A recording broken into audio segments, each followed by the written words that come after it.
Hi, I'm James Gardner, host of Your History, Your Story, a podcast for everybody who loves stories about interesting people and events told by those who uncovered them from within their own family trees. This, we hope, will inspire you to discover and celebrate your history and your story. Welcome to today's episode, Tipping the Scale Towards Self-Confidence.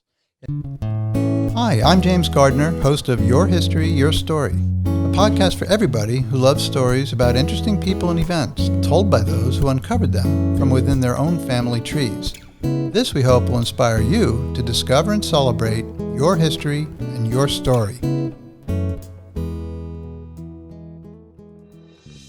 Welcome to today's episode, Tipping the Scale Towards Self-Confidence.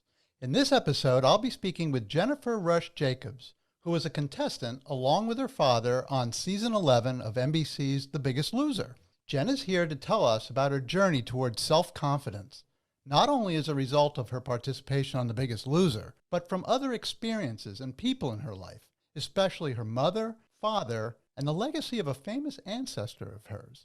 Jen, welcome to our show. Thanks so much for having me. I'm really excited to be here. We're very happy to have you. And I just wanted to start by asking you a little bit about where you're from. Where did you grow up? I grew up in New Jersey. I was born and raised, and I feel like that's also, I've gotten the term Jersey strong based on people that know me, but I feel like growing up and living in the Garden State has really given me that nickname, but I'm very proud of my state, and I'm so grateful for being brought up here. I agree with you. I'm a Jersey born and bred as well. And New Jersey people often get knocked for different reasons. And I love this state. This is my home. So I appreciate you adding to that. Can you tell us a little bit about your family and your family history, where your parents are from, and some of the stories about that? Absolutely. So my parents actually met in college. My father grew up in Maryland, Western Maryland specifically. He was encouraged by his art teacher to pursue a career in the creative industry, and that brought him to New York. Very much against my grandparents' wishes. They were very worried about him when he left, and at 18 years old, moved to New York City. It was about 1975, and started his education at Parsons School of Design. That's where he met my mom. My mom grew up in Staten Island, New York. She also lived partially in Morristown, New Jersey. So she ended up going to Parsons.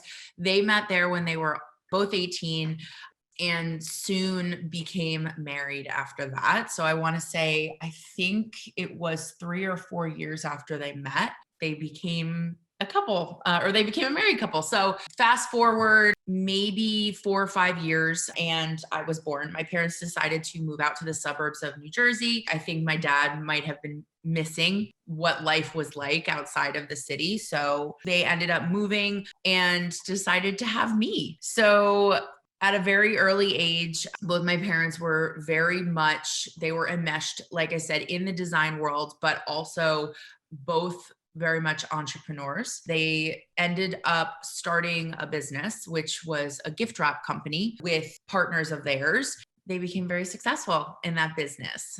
That's primarily the start of how my parents and myself came to be. 6 years later, after I was born, my brother came along, my brother Matthew. The rest is history. We're going to talk a little bit about the way I gave the intro was that you have tipped the scale in favor of self-confidence. So what would you say are some of the initial challenges that you had in life where you may not have had as much self-confidence as you do now?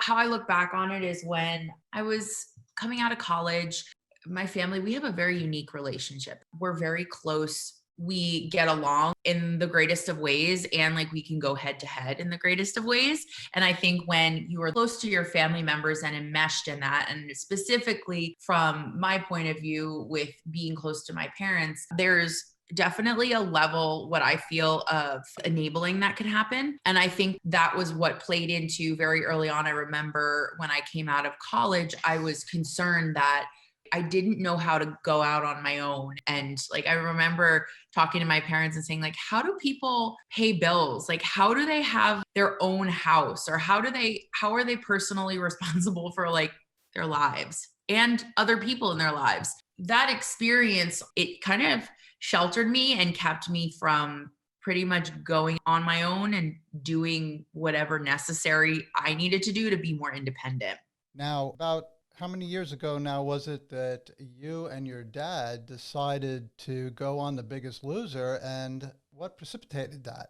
Well, we were really big fans of the show. When we started watching it, it wasn't quite at its peak of popularity. I do remember, now a friend of mine, but I do remember on season 8, one of the contestants, her name is Amanda Arlauskas. I connected with her. She's from New Jersey. She was young. She had blonde hair. Like I just very much was like, oh, I'm just like Amanda. I watched her compete on this show and I said to myself, I was like, you know what? I'm a tough chick. I feel like I could do this. And I'm from New Jersey. Like, I'm just like her. Why not give it a shot? Essentially, I applied with my dad, and there was a part of me that was just like, why not? Like, why not do it? Not thinking about all the reasons why it couldn't happen, but focusing on all the reasons why it could. And my dad just being such a super supporter of me. We joke in my family that I'm very much like my father, and my brother is very much like my mom. So whenever there's some sort of adventure happening, it's usually my dad and I that go and do that. And my mom and my brother will watch HGTV together, or, it's more like they'll spend the time together, and my dad and I will venture out. So it was more than perfect that he would take this journey with me for health reasons, and also for just like a fun adventure for us to do together. That was originally about 10 years ago, I would say, come this next May, that we found out that we were on the show and being cast, whether it was casting calls, interviews with producers, interviews with the executives at NBC, legal background checks, medical screenings, you name it, we had it. The experience was very in-depth, to say the least, and we were shocked that after about 3 seasons of trying to apply, we got on. It was nothing like we thought it would be like. And really, really, truly, it was a television show that, by the way, you lost a bunch of weight in the process. But I think through the entire process, before, during, and after, for me, there was an overall theme of what I would like to call is perseverance. And it is something that I have really come to appreciate and acknowledge throughout the process. And I consistently remind myself of it now.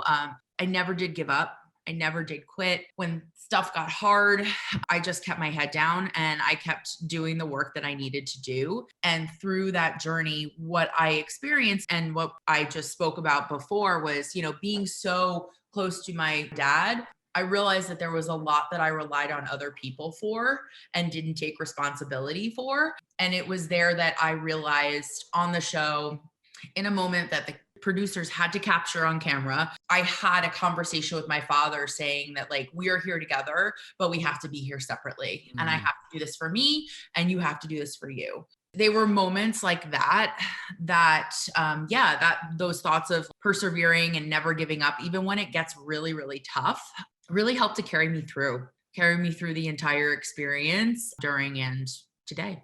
What would you say was the most difficult moment, maybe during that journey on the show? I would say the most difficult moment was really tapping into my authentic self, believe it or not. It wasn't all the challenges. It wasn't the workouts. I guess chalk it up to the fact I just could take it. I didn't see our workouts as something or our challenges as something that was hard or I feared. It just like, throw it at me and I'll take it on. It was really having to set aside my ego, because I came in there with a facade. I felt as though I needed to prove to people that I was tough and like, don't mess with me. And I realized that very quickly, that when you're on a show with 21 other contestants, you are going to ruffle feathers if you're coming on and you're being fake or inauthentic or not being truly yourself, or myself in that case. So I think that was one of the hardest lessons I had to learn. I learned it on the show. It kind of hit me when I was there. I mean, you say hindsight's 2020. but I really understand now the magnitude of what that probably did for me in that competition and in that race, and like not acting like myself because I thought I had to be somebody that everybody thought I was. To this day, I would say I just lean more into being who I am as a person and really tapping into what matters in life, and to truly be somebody that cares about others and lives to help others and appreciates the simple things in life and being happy and having a wonderful family. So it's just so different. What I really truly remember was the mental aspect of it and how I showed up as myself or how I didn't show up as myself. Big lesson learned. Thank you for that. So how did you and your dad do? How did you make out on the show? We definitely did well. My dad made it to the final four. I made it to week 13. Our season was the longest season in Biggest Loser history. There were 21 episodes. And weight aside, what for my dad and I, we really gained from this experience was that it wasn't an experience or an opportunity that was going to be wasted. And we took away so much from it. And aside from just the whole diet and exercise aspect of the show, I think the most important areas that really stuck for us was the mental aspect of the journey and how we went in there with a clean slate and learned all we could mentally, emotionally, all while we were getting physically beat up. That's interesting. Now, when you left the show, when the show was over and then you had to resume your life. Yeah. And now you've got this newfound self-reliance, shall we say. Mm-hmm. But you're still very close with your family. Yeah. So how were you able to move on and move into the direction of self-confidence without slipping back into maybe depending on others a little too much? I really am a big believer in life. Your experiences prepare you for what's ahead.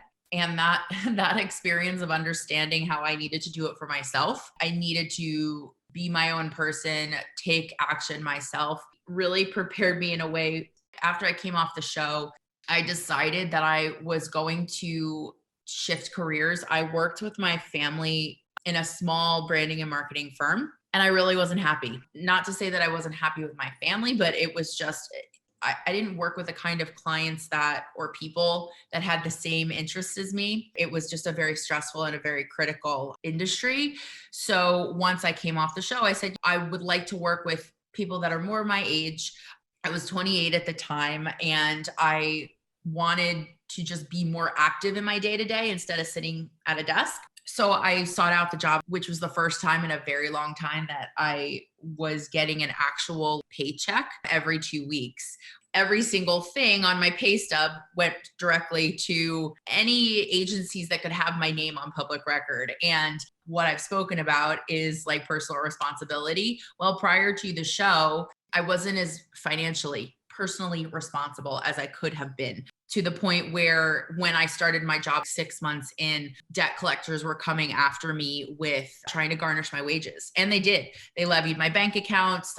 They really used all these scare tactics to try to get me to essentially just fork over a bunch of cash that in my mind, I just didn't have. But what was really interesting the odd dichotomy of it all was that at that moment when I started to work, I had gone back to living with my parents. I moved back in with them, started in a part-time position with this company, just worked as hard as I possibly could. And my parents were very gracious. They didn't charge me rent. I went to work and I put all this money away. And then all of a sudden, my bank account started being levied.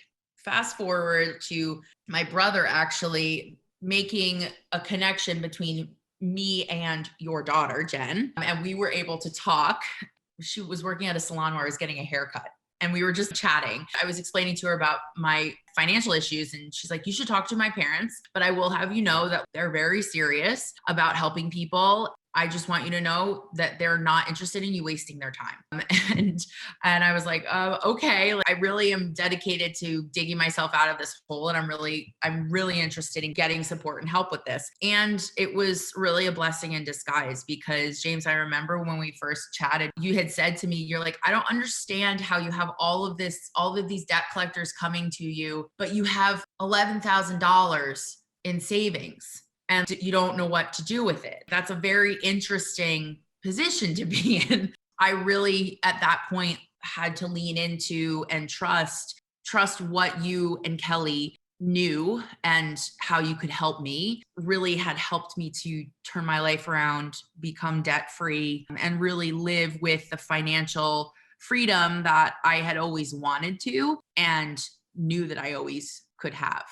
That's so wonderful to hear that. For the listeners, my wife Kelly and I, it's got to be about 11 years ago, took what's called Financial Peace University. It's through Dave Ramsey. We were just really blessed by it. And we are just very much all about paying that forward. And I got to say, Jen, you were the best student we could have ever asked for. And you were just wide open. And with each victory that you had financially, you started to gain more and more confidence in yourself. And you're on autopilot. You've been from, oh gosh, not too far into the process. You were just killing it. And we're so proud of you. And we're just so happy that you've gained that confidence in your financial abilities and managing your own affairs, and also that you're gaining confidence in other areas of your life. Now, one of the things I did want to ask you about was, so you came through the show, you have this newfound confidence, you still love your family very much. How do you transition from maybe depending a little too much on others to actually maybe drawing support in your own self-confidence from people who maybe you depended on too much before? Does that make sense to you? How I can answer that is I look at the woman that my mom or my mother is, who she is as a person, and the ambition and passion that she had to create a brand and a business in her 20s alongside her husband. My dad is like also very much a dreamer, but my mom is one of those people that can really, when she believes it, oh my God, it comes true.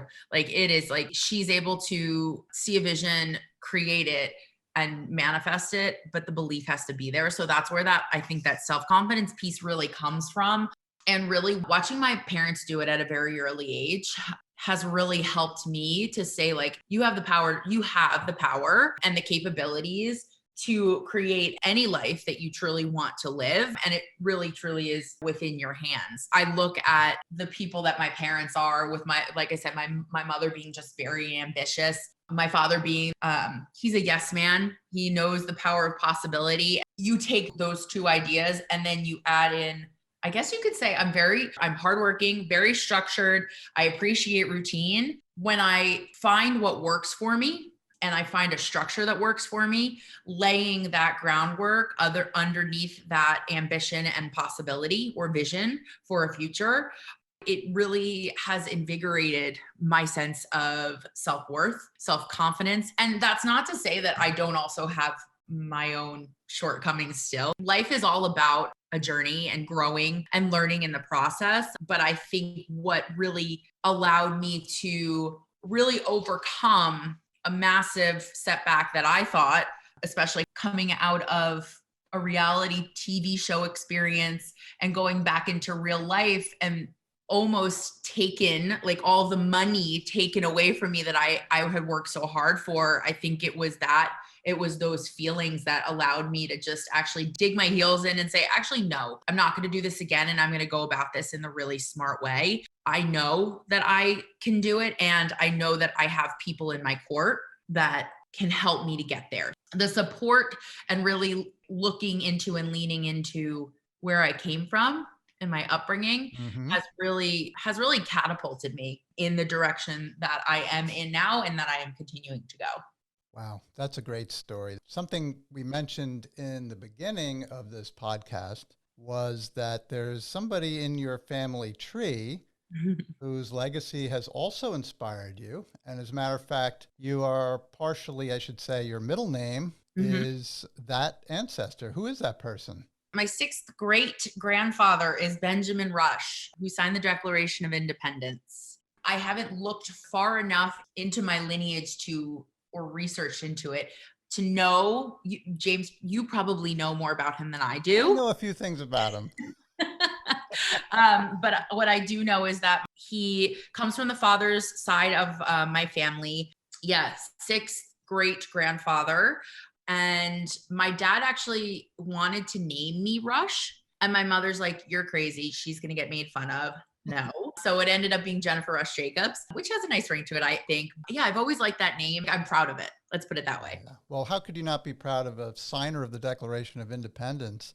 Just a few facts on him for our listeners. One is that, as Jen said, he signed the Declaration of Independence. He was a doctor, and he was 30 years old when he signed the Declaration of Independence. That is an amazing thing when you think he's 30 years old. And basically, when the Declaration of Independence was signed, that was treason to the crown. That took a very brave person to do that. He was also a pioneer in health as far as the military was concerned. As a doctor, he was very concerned about the conditions that the soldiers lived under, and he was very vocal about it. He was an ardent patriot. He was a man of a Christian faith. And also, one of the things that he is, and Jen, you and I discussed this earlier, he was a big pioneer for mental health. Something that a lot of people don't know is that back in the 18th century, if you were struggling with different afflictions of mental illnesses, they just figured it was maybe just a spiritual issue, or you were just crazy, and that there was something lacking in you that was making you this way. As a matter of fact, he wrote a book. I think it's one of the first books ever written on really modern psychiatry. He basically made people aware that mental health issues were medical issues. And a lot of his writings were very instrumental in improving care for people who had mental health issues. And he is very well known for that. Another thing that he's very well known for, Jen, is that he was a close friend to both John Adams and Thomas Jefferson. After the election of 1800, Thomas Jefferson and John Adams, who were great friends during the Revolutionary War, they got into a real political disagreement. Now, we know today that still exists. It's a big topic in the news. Yes. But you know what? It's nothing new. This used to happen. And the two friends parted. They were mad at each other. They definitely had a lot of disagreements. Benjamin Rush valued both of their friendships so much. He kept going after and writing letters, and they both loved getting letters from Dr. Benjamin Rush because he was such a good friend and a brilliant man. Dr. Rush just wanted them to be friends again. He felt so much more would be gained by reuniting these old patriots. And he wore them both down, and they both ended up corresponding. Dr. Rush sadly died not long after he got them back as friends again, and they outlived him by, I think, about 13 years. There were many years of long correspondence between John Adams and Thomas Jefferson, letters that the academic community just loves. There's so many books and things about those letters, and historians today, students today, and just history buffs today just are blessed with these wonderful correspondences. And we owe it all to your 6 times great-grandfather, Dr. Benjamin Rush. Obviously, his legacy meant a lot to your dad to name you after him. Absolutely. So when you mentioned that to me, I got geeked out because I was like, oh my goodness, Dr. Rush. You may have been surprised, like, why is James so crazy over Dr. Rush? I mean, it's been something that for my life, I've let people know, and I never received a reaction before until I told you by anybody until I told you. So, well, thank you for that. And one other thing, I think one of the inspirations for Dr. Rush for focusing in on mental health was that he had a son who went into deep depression after killing one of his best friends in a duel. wow. Back then, people used to settle honor issues with duels. And most times it was illegal, but it was still being practiced. And Dr. Rush's son became severely depressed. I think that was one of the inspirations for him studying mental health late in his career, actually, not long before he passed away. A lot is owed to Dr. Rush and his contributions to American history. So thank you for him. And I'm glad that his name and everything has inspired you in self-confidence. Absolutely. Got his DNA in you. I sure do. I sure do. Hearing you speak about him, it's really interesting. It's interesting to hear. And I also hear a lot of myself in how he has impacted others. Thank you for that. Impacted us too. You're a wonderful person, wonderful friend, and we're honored to know you and your family. We just talked about Dr. Rush's legacy. How would you want your legacy to roll out? What would you want to be known for? I would love to be known for helping others to live the life that they want to live, not be held down by what others think or society thinks, to be able to have a happy, free, loving life, I think is really important. That's what I stand for in my friendships and my family and those that I encounter. So I'd say that would probably be my legacy. That's a wonderful legacy, Jen. Thanks, James. And I really want to thank you for being on this show, for being so honest about your experiences. I really think that a lot of listeners are going to gain some confidence from your story, Jen. Is there anything else you'd like to add? Thank you. Thank you so much. This has been a wonderful, wonderful conversation, and really offered me a different kind of interview than the interviews that I've had in the past, especially when it comes to my experiences in life and or reality TV. Not to mention just learning a little bit more about my own history. I am forever grateful to you and Kelly for all that you have contributed to my life, and quite honored that I could be a guest on your show. So thank you again for having me. Jen, thank you. And until next time, keep discovering and telling stories that inspire you and others. Have a great day. Thank you for joining us for this episode of Your History, Your Story. Please subscribe, share, and check out our website at yourhistoryyourstory.com for episode notes and bonus content. We'd love to hear from you if you have any questions, comments, or a story to tell. Be well and God bless.